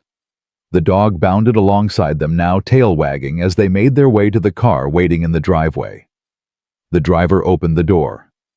"Good morning, Mr. Webb, Miss Lily." "Good morning, Thomas," Lily said formally, the way Catherine had taught her to address staff. Marcus smiled. His daughter had learned a lot in the past 6 months, not just manners, but confidence. She had started kindergarten at one of the best schools in the city. She had playdates with Emma every weekend. She had a room full of books and toys and everything Grace had ever wanted for her. And today, she was going to help her father open the Grace Webb Foundation. The drive took 20 minutes. Marcus watched the city pass by the window, thinking about everything that had led to this moment. After the interview went viral, the donations had poured in. Not just from corporations, but from ordinary people. Single mothers, struggling fathers, families who had faced their own medical crises and wanted to help others avoid the same fate. Within a week, the foundation had received pledges totaling $15 million. Within a month, that number had grown to $50 million. Marcus had hired lawyers, accountants, a team of experts to help him build something worthy of Grace's memory. The foundation would provide financial assistance to families facing catastrophic medical expenses, helping them pay for treatments covering lost wages, keeping them in their homes while their loved ones fought to survive. It was exactly what Grace would have wanted. It was exactly what she had believed in. The car pulled up to a building downtown, a converted warehouse that now housed the foundation's headquarters. A crowd had gathered outside, reporters and cameras, and people holding signs that said, "Thank you, Grace," and "We stand with Marcus." Marcus took a deep breath. "Daddy, are you nervous?" He looked at Lily. "A little bit." "Don't be. Mommy's watching. She'll help you." Marcus squeezed her hand. "You're right. She will." They stepped out of the car together, and the crowd erupted in applause. Marcus waved, feeling overwhelmed by the outpouring of support. 6 months ago, these same people would have walked past him on the street without a second glance. Now they were cheering for him, crying for him, holding up pictures of Grace like she was some kind of saint. In a way, she was. Diane appeared at his side, guiding him through the crowd toward the building's entrance. She had become more than just his banker. Over the past 6 months, she had become a friend, an advisor, someone he trusted completely.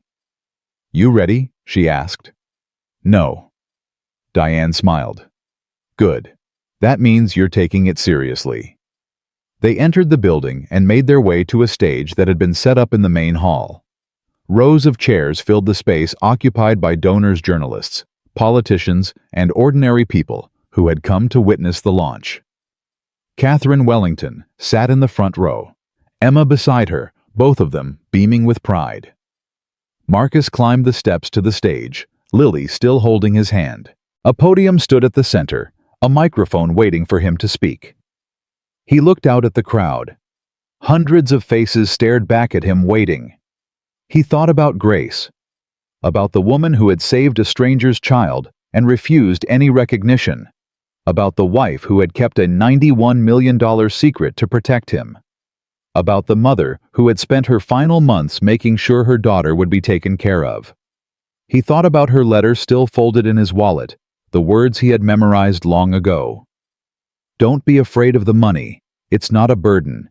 It's a gift. Use it to build something beautiful." Marcus stepped up to the microphone. "Thank you all for being here today." He began, his voice steady, despite the emotion churning inside him.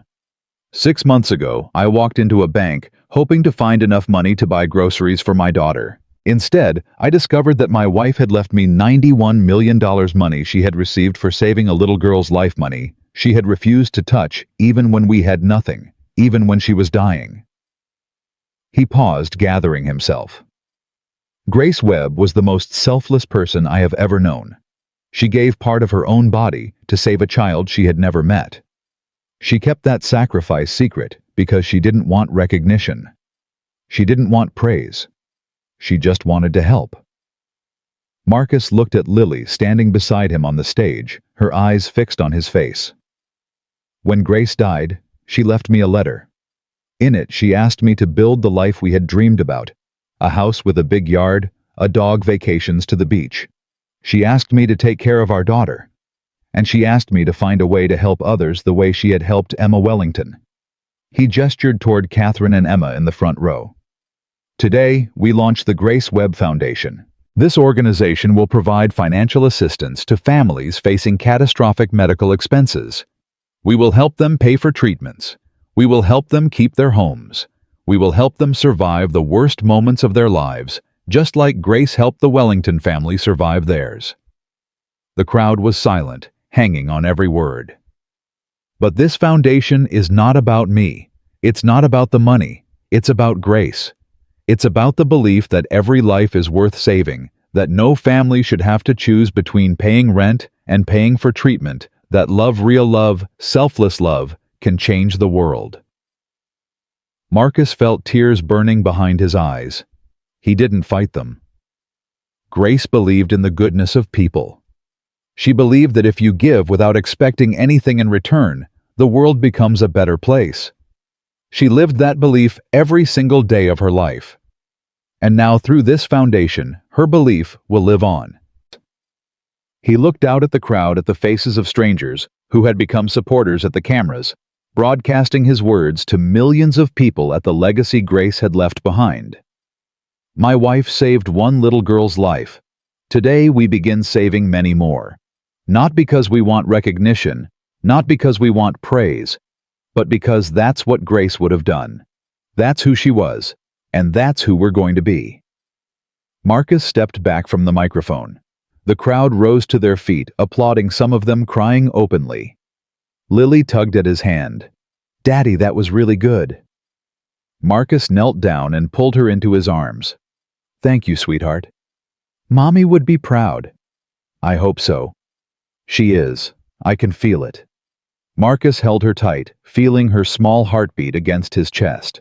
Around them the applause continued, but he barely heard it. All he could hear was Lily's breathing, steady and alive, the most beautiful sound in the world. The reception that followed lasted for hours. Marcus shook hands with donors, posed for photographs, gave interviews to reporters who wanted to know every detail of his story. Through it all, Lily stayed by his side, charming everyone she met with her gap-toothed smile and her stories about Grace the dog. Catherine Wellington found Marcus near the end of the event, standing alone by a window, while Lily played with Emma across the room. "She would have hated this," Catherine said, gesturing at the crowd. Marcus laughed. "She would have. All the attention, all the fuss. She would have run away. But she would have been proud of you for doing this, for turning her secret into something that will help thousands of people. I couldn't have done it without you, without Emma, without all of this." Catherine shook her head. "You did this, Marcus. You could have taken the money and disappeared. You could have lived quietly, raised Lily in anonymity, never spoken about Grace again. But you chose to share her story. You chose to build something bigger than yourself. It's what she wanted. It's what you wanted too.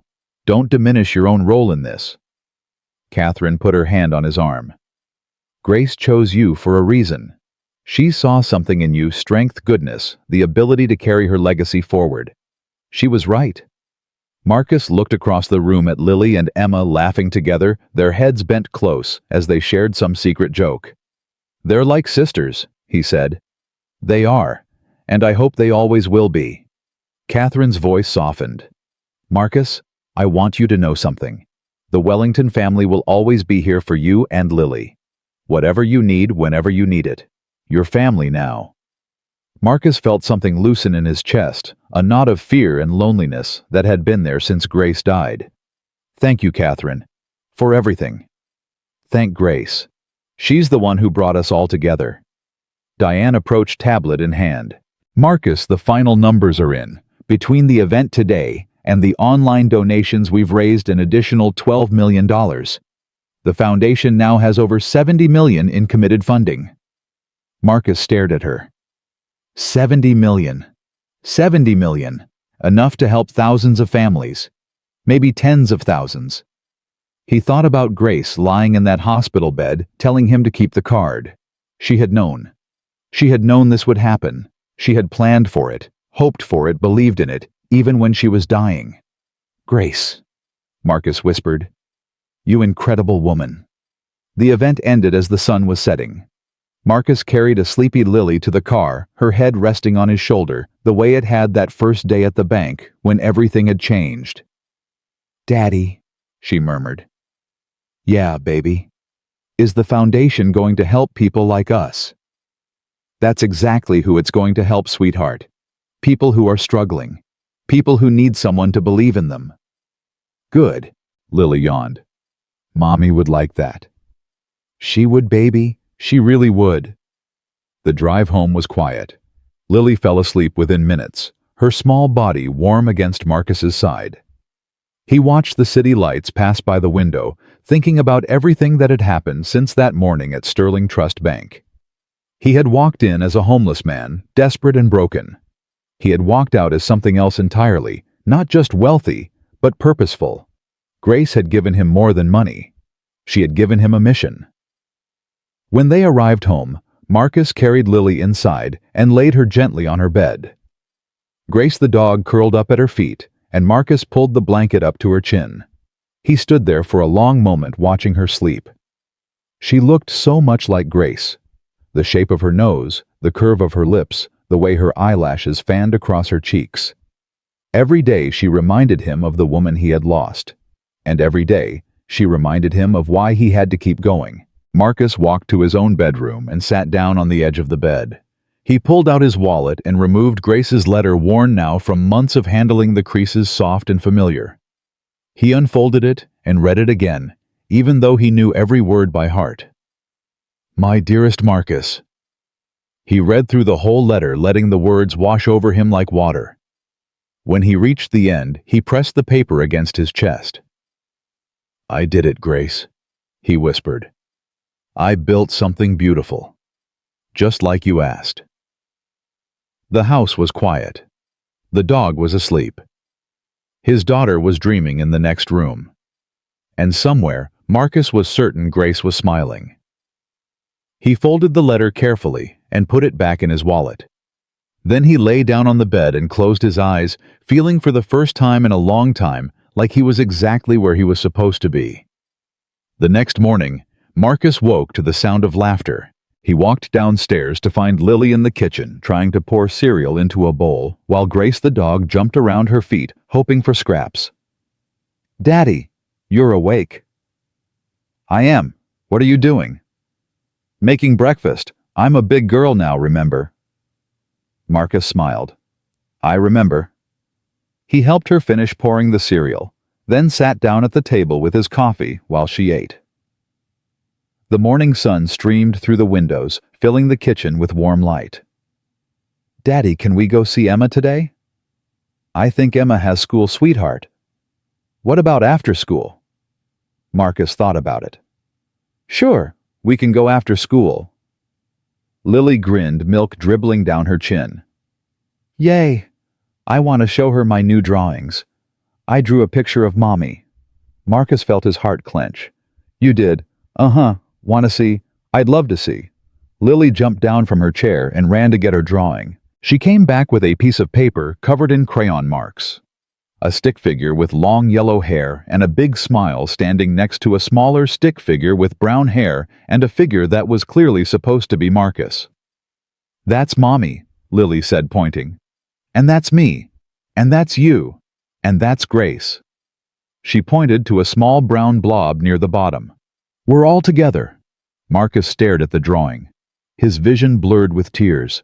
"It's beautiful, Lily. I'm going to give it to Emma, so she can remember Mommy too." "That's very kind of you, sweetheart." Lily studied the drawing with a serious expression. "Daddy, do you think Mommy can see us from heaven?" Marcus reached out and pulled her onto his lap. "I think she can, baby. I think she's watching over us every single day." "Does she know about the foundation?" "I'm sure she does." "Is she proud of us?" Marcus thought about everything they had accomplished. The foundation, the home, the life they were building together. He thought about Grace's letter, about the dreams she had written down for them, about the love that still surrounded them, even though she was gone. "Yeah, baby," Marcus said. "She's very proud of us." Lily snuggled against his chest. "Good, because I want her to be happy." "She is happy, sweetheart. I promise." They sat there for a long time, father and daughter holding each other in the morning light. The dog curled up at their feet, and the house was filled with the kind of quiet peace that Marcus had thought he would never feel again. His phone buzzed. A text from Diane. "Just saw the morning news. The foundation is getting national coverage. Donations are pouring in from all over the country. You did it, Marcus. You really did it." Marcus smiled and set the phone aside. He would deal with the news later. Right now, he had more important things to focus on. "Hey, Lily." "Yeah, Daddy." "What do you say we go to the beach today after we see Emma?" Lily's face lit up. "Really? The beach?" "Really? Mommy always wanted to take you to the beach. Can we build sandcastles? We can build the biggest sandcastle you've ever seen. And collect shells. As many shells as you want." Lily threw her arms around his neck. "This is the best day ever." Marcus laughed and held her tight. He thought about Grace, about how much she had wanted to take Lily to the ocean, how she had talked about it during those long nights in the hospital when neither of them could sleep. "I'm going to give her everything," Marcus had promised. "Everything you wanted for her." And he was. Every single day. They spent the morning at home playing with Grace the dog in the backyard, reading books on the couch, doing all the ordinary things that Marcus had once taken for granted. In the afternoon, they drove to the Wellington estate to pick up Emma, who was thrilled by the idea of a beach trip. Catherine waved them off from the front porch. "Bring her back sandy and exhausted." "Will do," Marcus called back. The drive to the coast took 2 hours. Lily and Emma sat in the back seat chattering non-stop about school and friends and all the things they were going to do when they grew up. Marcus listened, smiling, feeling a warmth spread through his chest. This was what Grace had wanted. This was the life she had dreamed of. They arrived at the beach as the afternoon sun was starting to dip toward the horizon. The girls raced across the sand, shrieking with delight as the waves lapped at their feet. Marcus followed more slowly, carrying the bag of towels and sunscreen and snacks he had packed. He found a spot and spread out a blanket, then sat down to watch the girls play. Emma was teaching Lily how to find the best shells, showing her how to dig in the wet sand where the waves had just receded. Marcus pulled out his phone and took a picture. Then another, then another. He wanted to capture every moment, every laugh, every smile. His phone buzzed. A message from an unknown number. "Mr. Webb, my name is Sarah Mitchell. My son is 7 years old and was just diagnosed with leukemia. We heard about the Grace Webb Foundation and wanted to reach out. We don't know how we're going to pay for his treatment. Please, if there's anything you can do." Marcus read the message twice. Then he forwarded it to his team at the foundation. "Priority case. Let's help them." The response came within seconds. "On it." Marcus put his phone away and looked back at the ocean. Somewhere out there, a mother was terrified for her son's life. By tomorrow, she would have hope. She would have help. She would have proof that there were still good people in the world. Because of Grace. Because of what she had built. Because of the legacy she had left behind. Lily came running up, her hands full of shells. "Look, Daddy. Look what I found." Marcus examined each shell carefully, praising her choices, asking questions about where she found them. Emma joined them, adding her own collection to the pile. "Mr. Webb," Emma said, "thank you for bringing us here." "You don't have to thank me, Emma." "But I want to." She looked down at the sand, suddenly shy. "I never got to thank Mrs. Webb for saving me. I was too little to understand what she did. But I understand now." Marcus felt tears prick at his eyes. "She knew you understood. She knew you would grow up to be an amazing person."